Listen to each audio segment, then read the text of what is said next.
What's good, YouTube? Today we're gonna be reacting to End of Sentence. Man, what's up, everybody? Welcome back to another episode of EOS. It's 1090 Jake, man. I'm rocking with y'all, and y'all rocking with me. And for this video, we're gonna be speaking on the 6ix9ine home invasion. Apparently now, all 3 suspects have been identified. 2 suspects are in custody, and the last is on the run in California.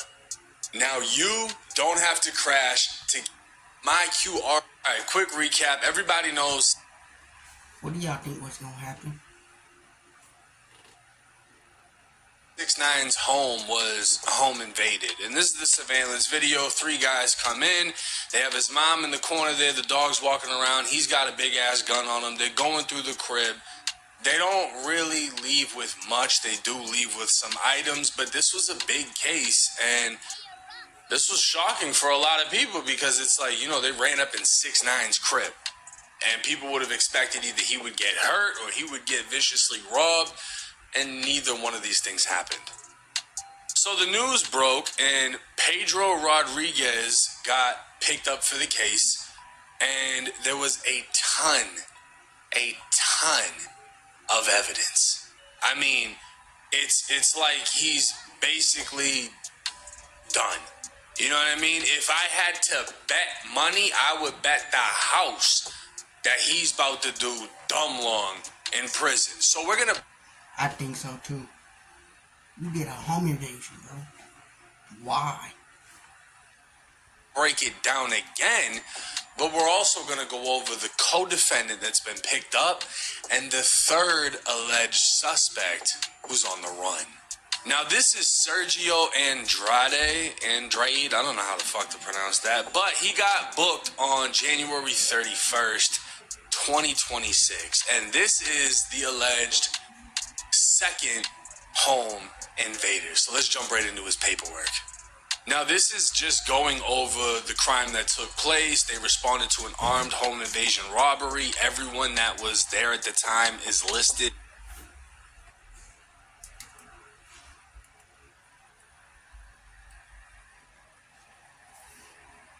Sorry for the distraction. Here, and then of course 6ix9ine, who wasn't home at the time that this happened. Now, we'd also get the description of all 3 suspects and full breakdowns of what they were wearing, even the one that was seen clearly with a gun. And then it would tell us here at the bottom the items that were stolen: a gold and black Van Cleef earrings worth $2,600, a diamond necklace and the nameplate of 6ix9ine's girlfriend worth $25,000, black Balenciaga purse $2,000, Chanel purse $5,000, insurance cards $400, and then a couple like credit cards, whatever. All right, now bear with me. I have to super zoom in the paperwork because there's phone numbers in it, and I don't want y'all blowing up the suspects. But a search warrant was obtained for Rodriguez, who again is this one, right? They get the search warrant for his apartment. They execute the search warrant, and at the time of the execution, they find Pedro Rodriguez's mom, him, and this kid named Sergio. Now, during an interview with Pedro Rodriguez, he confirmed his phone number, claimed he's had it for a couple of years, and advised he's never been to 6ix9ine's community. He was staying at his girlfriend's home and came home afterwards. The cop asked if he had ever met 6ix9ine. He advised he met him in traffic. He claimed to get a photograph with him on the side of the road. The cop asked if he had heard anything recently happening to him, and he said no. The cop advised him that he found evidence in his room, at which time Pedro advised he wished to remain silent in the investigation, for the interview stopped. But Sergio would confirm his phone number, and when asked if he'd ever been to 6ix9ine's community, he said no. He'd further advised that he has never been to 6ix9ine's house. Later on, speaking of Sergio, he would change his story, saying that he's been to 6ix9ine's community and that he would go there to visit a girl named Sadie Brown. How long do y'all think that these people here is going to get? Let me know in the comments down below. He also advised that he associated with somebody named Riley Olsen, who also lived in there. When asked who he and Pedro associated with, Sergio said Miguel.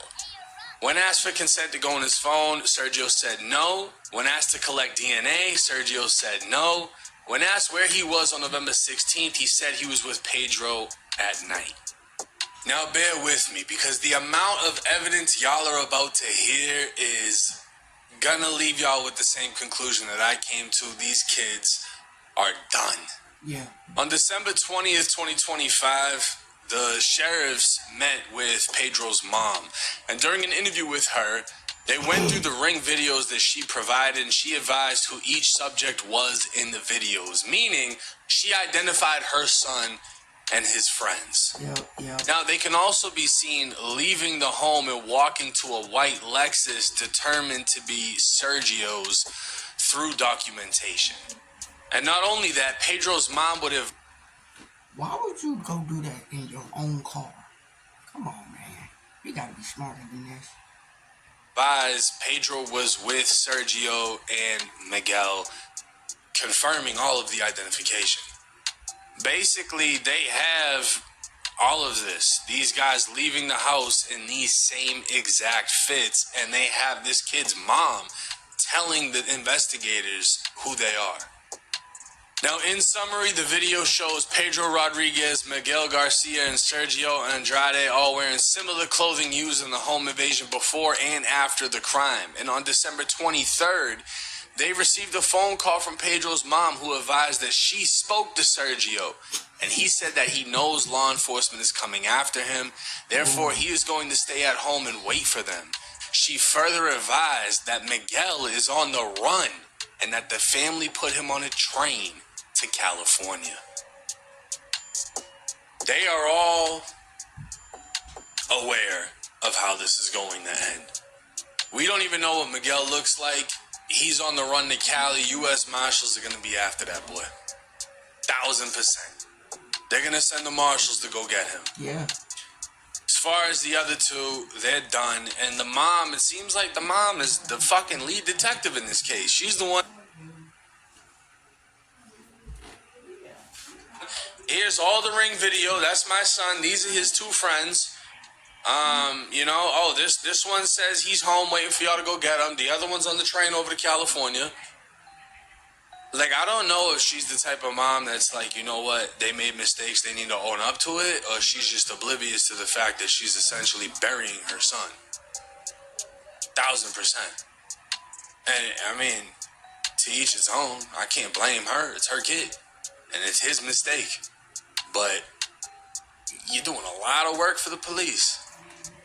Now, detectives would Exactly.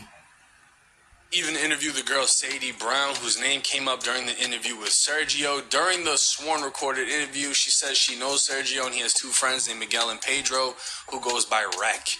This is significant as one of the suspects called out to Pedro Rodriguez, aka Rec, in the surveillance video provided by the victim. So, that eliminates all the accusations of the Island Boys being involved, because he didn't shout out Red, he shouted out Wreck.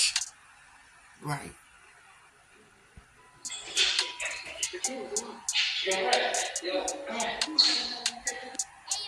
So Wreck, aka Pedro Rodriguez, is the one that's carrying the gun.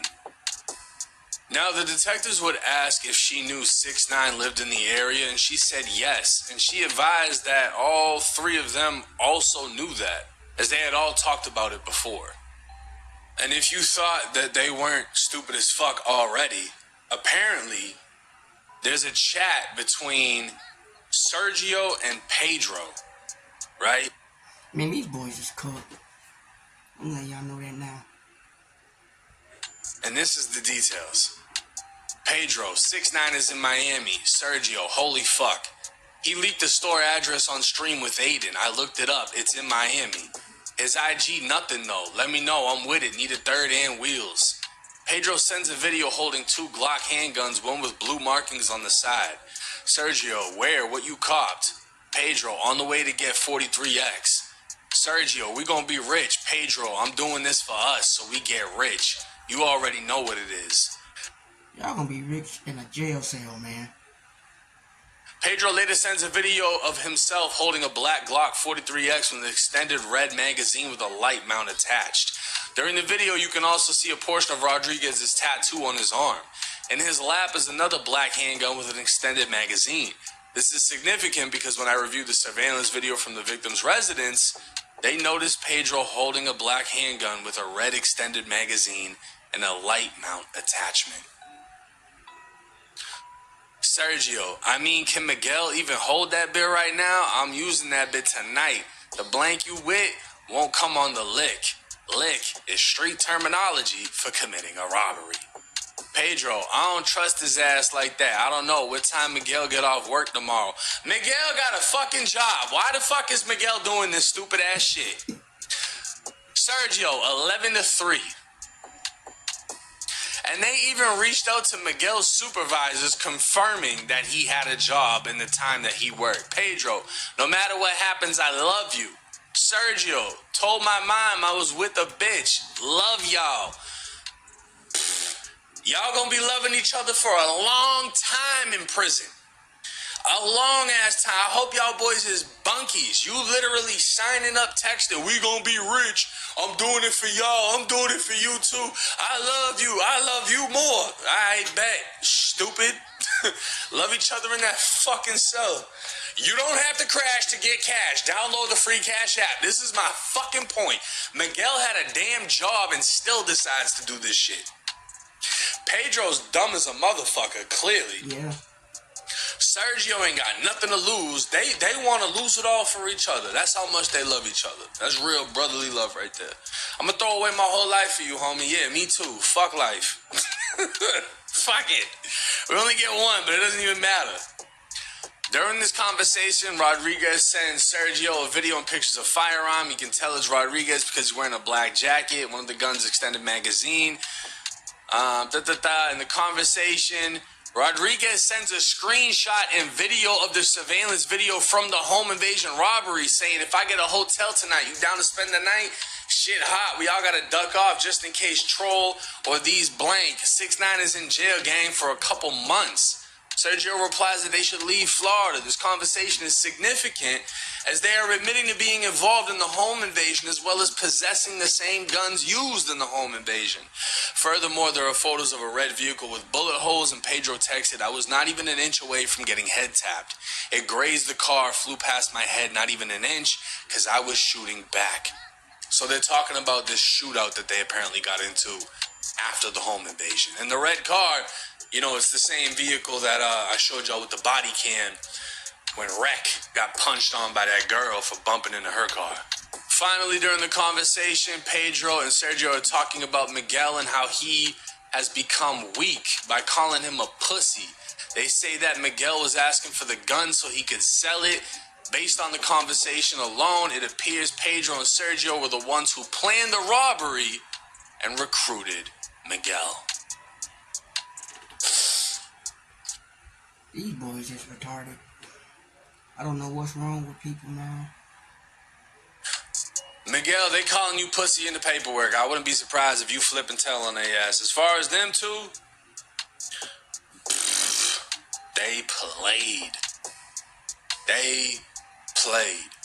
Messages about, oh, we got to get the gun. Oh, I see him on stream. He's with Aiden. Oh, We know this little white girl that lives in the neighborhood. We're going to tell the police everybody we know, but act like we're not giving up all this information. Them boys are fried. They recruited Miguel. Miguel's still on the run. He's out there somewhere in California or whatever. As people put him on a train. He need to go below Mexico if he don't want to end up in the Florida Department of Corrections. As far as these two, they've already locked up. I don't know, bro. Maybe like 2 years, 3 years. You're going to get an outcome in this case. And I guarantee, I'll bet money, no less than 15. No less.